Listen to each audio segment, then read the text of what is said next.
Difficile d'oublier la date du 3 octobre pour la famille et les proches de Bernard Tapie, puisque c'est précisément le jour où le boss a rendu son dernier souffle, face à la maladie qu'il combattait depuis plusieurs années.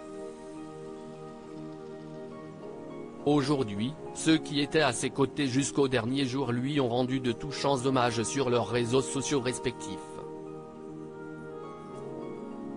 Louis Tapie: depuis là-haut je sais que tu nous protèges. Encore très affecté par la disparition du patriarche, les membres de la famille de Bernard Tapie ont tenu à saluer sa mémoire, un an après sa disparition et son dernier voyage, le 8 octobre, à Marseille, à la cathédrale de la Major. Ce jour-là, le cercueil du boss est entré sur la chanson ô combien symbolique du Phénix, écrite par sa fille Sophie. En ce 3 octobre, Stéphane Tapie, le fils de l'homme d'affaires âgé de 56 ans a posté un cliché aux côtés de son paternel accompagné d'une légende qui en dit long. Tellement de choses à te raconter depuis un an, qu'une publication Insta ne suffirait pas. Ça va te faire rire, pleurer et même t'énerver. Ceux qui devaient être là sont restés et les autres, comme tu me l'avais dit, se rappellent de toi aujourd'hui. Même ça tu l'avais prévu. Je t'aime mon papa, a-t-il écrit. Louis, son petit-fils, a également posté une photo de son grand-père avec un texte extrêmement touchant. Il y a un an aujourd'hui, je te dis au revoir une dernière fois. Depuis là-haut, je sais que tu nous protèges. Tous les jours, tu nous pousses à surpasser nos limites. Et pour ça, je te dis encore merci.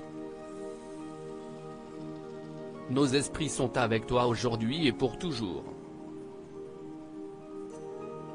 Je t'aime. De son côté, sa fille Sophie Tapie a publié à la fois une story rendant hommage à son père bien-aimé, mais aussi une vidéo où l'on voit l'homme d'affaires comédien-chanteur sur scène, sur son compte Instagram avec en légende quelques mots: un an, mais l'amour lui reste intact.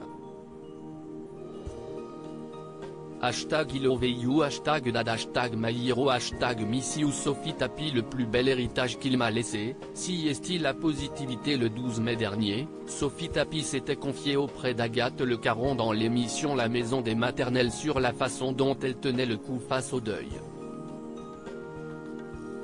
Celle-ci s'était montrée positive et combative. Je crois que si est-il le plus bel héritage qu'il m'a laissé, si est-il la positivité.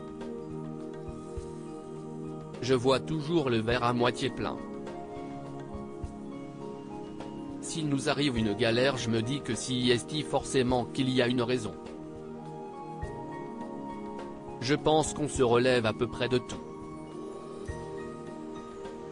Mais moi je vais toujours bien, quoi qu'il arrive. Et de la positivité il en faut, notamment pour faire face aux déboires financiers de sa mère Dominique qui se retrouve dans une grande difficulté après avoir remboursé la dette colossale du dossier du Crédit Lyonnais. Depuis le décès de son époux, celle-ci a dû vendre tous ses biens et est aidée par ses enfants et son ami, Jean-Louis Borloo, pour garder un toit au-dessus de sa tête. À la douleur de ce triste anniversaire s'ajoutent donc les ennuis à dépasser. Heureusement que Bernard Tapie a légué Sagnac en héritage à son clan. À propos de l'auteur de Joyas derniers articles.